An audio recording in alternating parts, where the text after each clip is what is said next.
Dan pendalilan tadi di Al-Quran dipraktekkan di dalam hadis.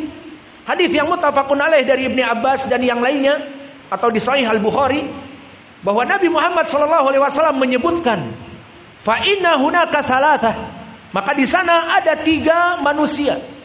Yang mana 3 manusia ini mendapati aku dalam keadaan di masjid mengajarkan ilmu. Kemudian fayahrisu, maka orang ini semangat dan datang di majlis, datang di depan. Maka orang ini yataharwal wa taharwalallahu ilaih, maka orang ini gegap gempita menerima ilmu, duduk bersama Nabi di depan. Maka Allah juga sangat mencintai dan mendekati orang ini. Dan yang kedua, datang tapi malu-malu di belakang. Maka dikatakan Allah pun malu-malu kepadanya. Dan yang ketiga, di saat mengetahui ada majelis taklim, majelis ilmu dan sebagainya, aba wastakbara wa walla, maka dia merasa tidak butuh dan walla, berpaling, maka akhirnya Allah berpaling darinya. Maka ini penyebab seseorang berpaling dari manhaj ahli sunnah, kembali menjadi awam, atau ada masalah sedikit dengan ustadz, dan permasalahan ini permasalahan yang perkara biasa, seperti para santri yang mungkin dimarahi oleh ustadznya, kemudian mengadu kepada bapaknya, atau katanya dipukul padahal tidak dipukul, atau apa saja yang akhirnya terjadi permasalahan sedikit, maka akhirnya membesar dengan tahris syaitan, dan membesar juga dengan fitnah dari orang-orang yang mungkin tidak suka dengan dakwah.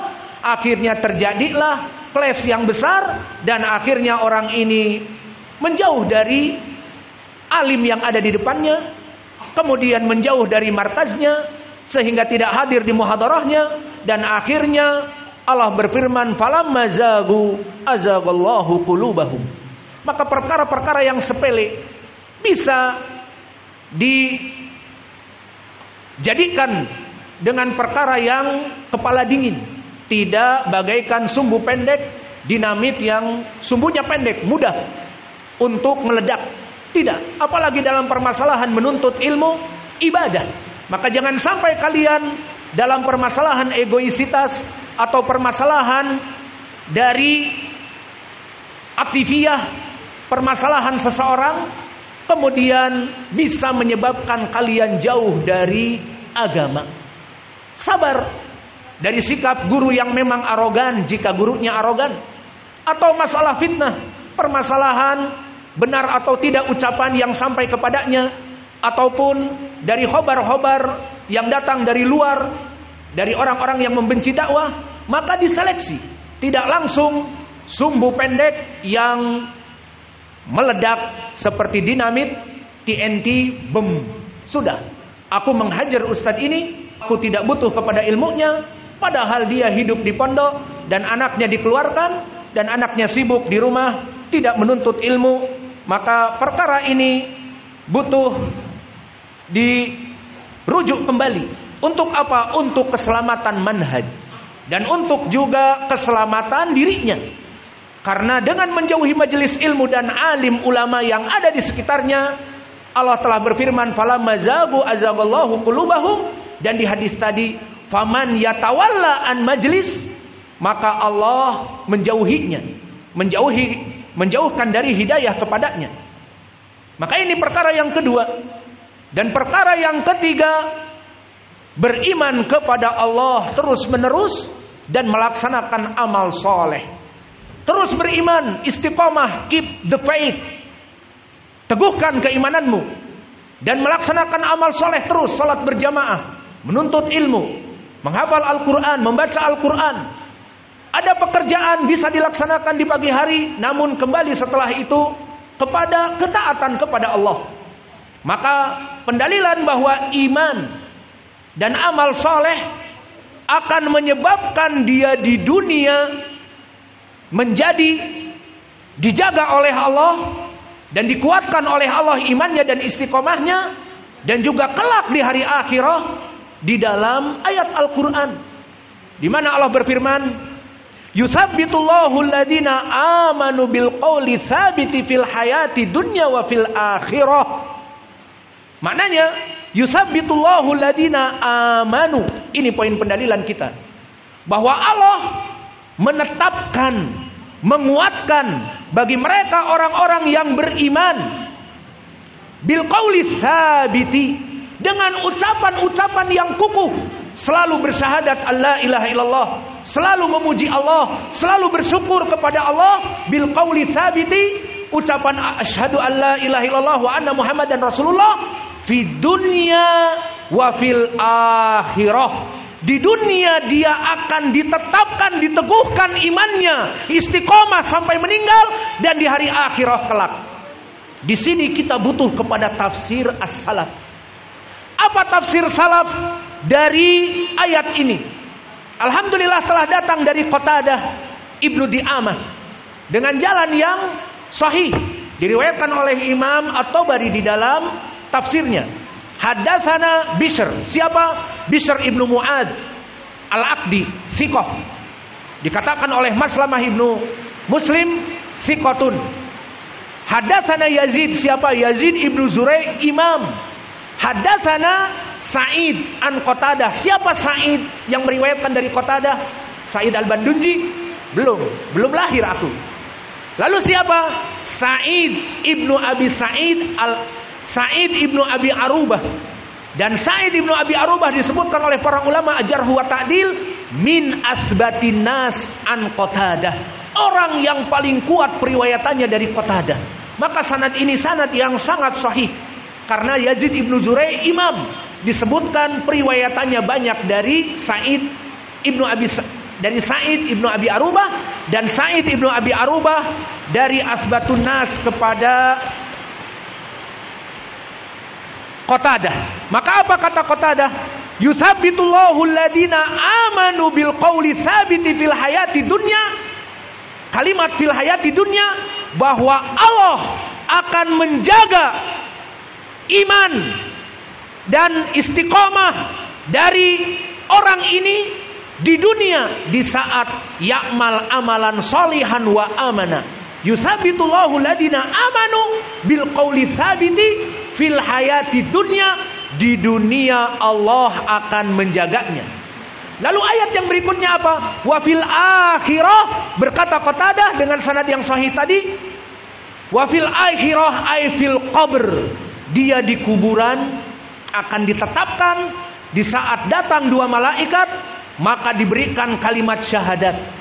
Dan ini datang hadisnya, hadis yang datang muttafaqun alaih dari sahabat Al-Bara Ibnu Azib.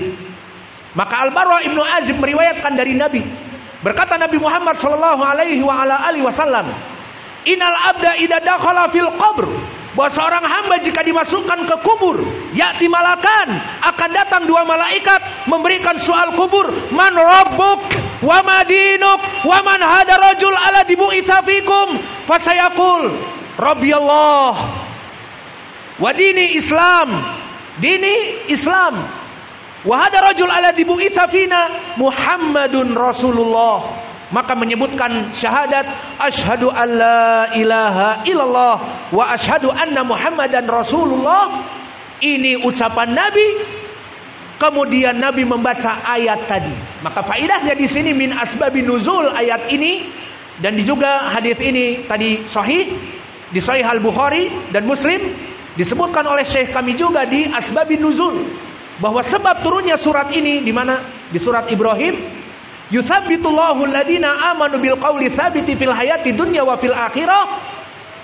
Disebutkan oleh Nabi sebab nuzulnya ayat ini turun bagi orang-orang mukmin di saat di kuburan, maka mereka Allah mengilhamkan, mengukuhkan imannya dia dan amal solehnya dia dulu di dunia. Maka di saat ditanya oleh malaikat dua, dijawab dengan mudah jawaban yang tadi. Maka di sini kita tidak butuh untuk mewasiatkan kepada istri-istri kita yang mati setelah kita atau anak kita agar menuliskan kalimat syahadah di kain kafan kita, agar nanti jadi bocoran. maka tidak butuh. Atau di kuburan kita diberikan maktabah, terutama usul ats-tsalatsah. Tidak butuh. Apa Allah berfirman, "Yutsabbitullahu alladziina amanu." Allah menguatkan iman. Orang-orang yang beriman dan beramal soleh itu bil qauli tsabit, dengan ucapan as-sabit tadi. La ilaha illallah Muhammadun Rasulullah, bisa menjawab dari pertanyaan-pertanyaan. Maka di dunia tadi kata Qatadah, di dunia Allah akan menyelamatkan manhaj dia, agama dia. Wa fil akhirah, ditafsir oleh Qatadah dan dia salaf juga, di kuburan. Dari mana istinbatnya Imam Qatadah? Dari hadis Al-Bara ibnu Azib, bahkan disebutkan asbabun nuzulnya. Ayat ini akan menjadi pendalilan orang-orang muslim yang beriman dan beramal saleh di dunia, kelak di hari akhirah akan mudah menjawab, Rabbiyallah dinil Islam wa hada Muhammadun Rasulullah. Maka inilah faidah dari yang ketiga.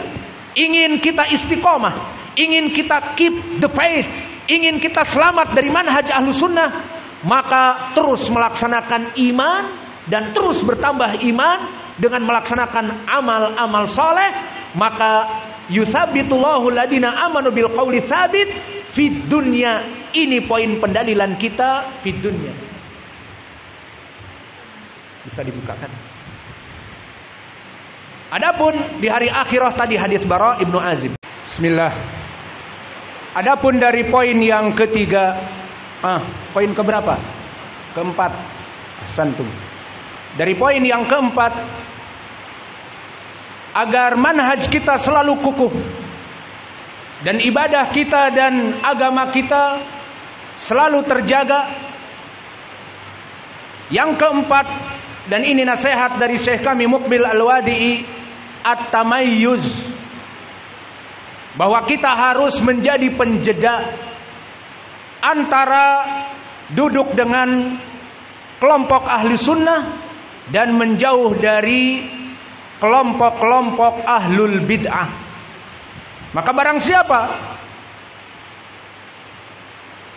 yang hanya dia itu masuk kepada kelompok ahli sunnah dan menjauhkan dirinya dari mendengar di YouTube kajian-kajian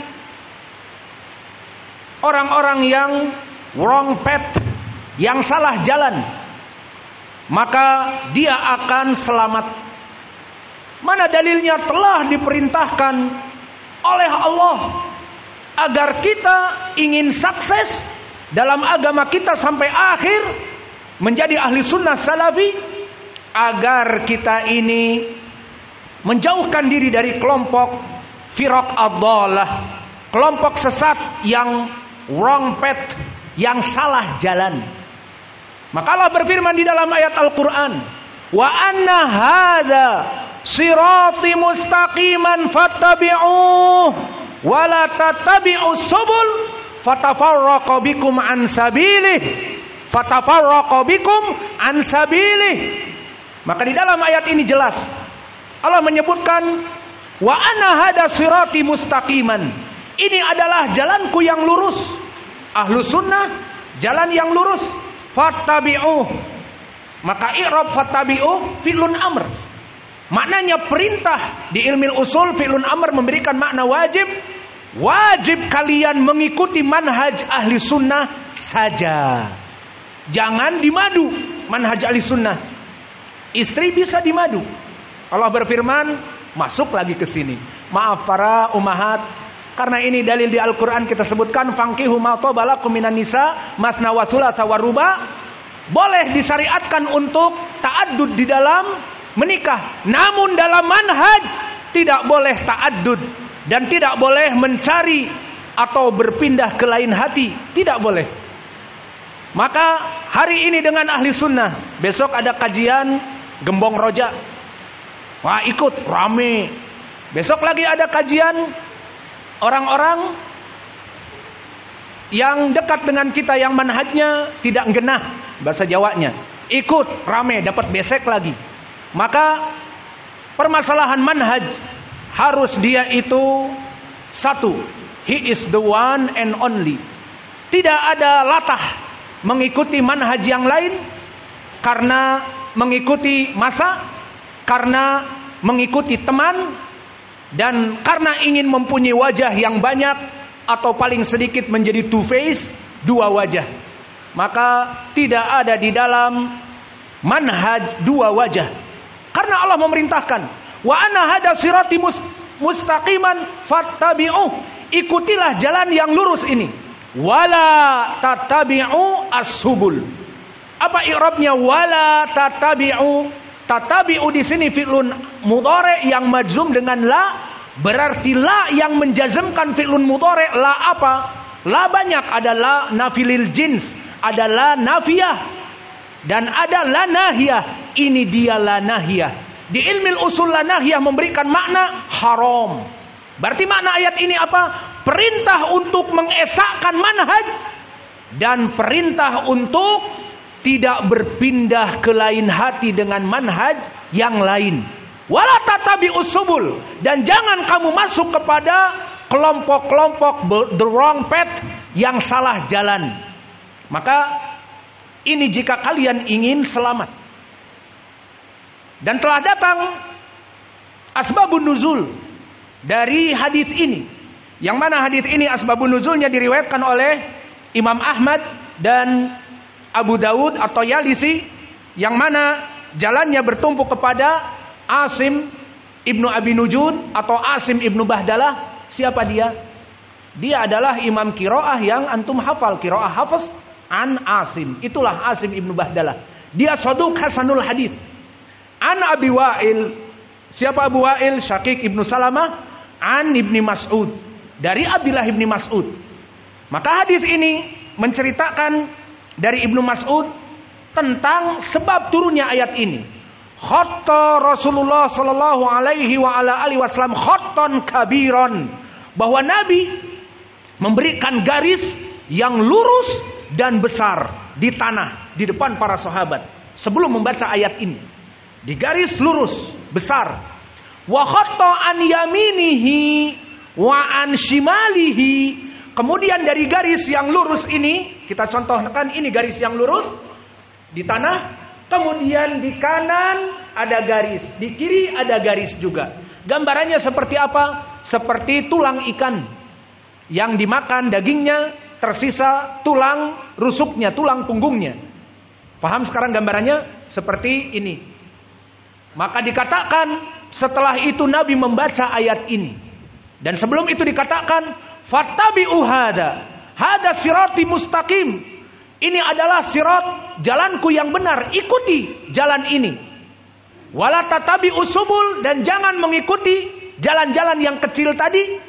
Fa inna syaitan yad'u ilaihi, karena syaitan akan mengajak kepadanya. Kalau syaitan mengajak kemana? Kepada perpecahan. Kemana lagi? Kepada al-dhalalah. Kemana lagi? Al-bid'ah. Dan kullu bid'atin dhalalah wa kullu dhalalatin finnar. Mengajak to the hellfire. Maka di sini disebutkan oleh Nabi sebagai penjelas kepada para sahabat, ditegaskan wa nazalat hadhil ayah. Setelah digaris dengan garis yang besar, kemudian di kanan dan kirinya ada garis-garis yang lain, Nabi menunjukkan kepada garis yang besar ini sambil membaca ayat, wa anna hada sirati mustaqiman fattabi'uh wa la tattabi'us subul fatafarraqa bikum an sabili. Maka ikutilah jalan yang lurus ini, jalan Ahlus Sunnah wal Jamaah, dan jangan mengikuti the wrong path, sempalan-sempalan.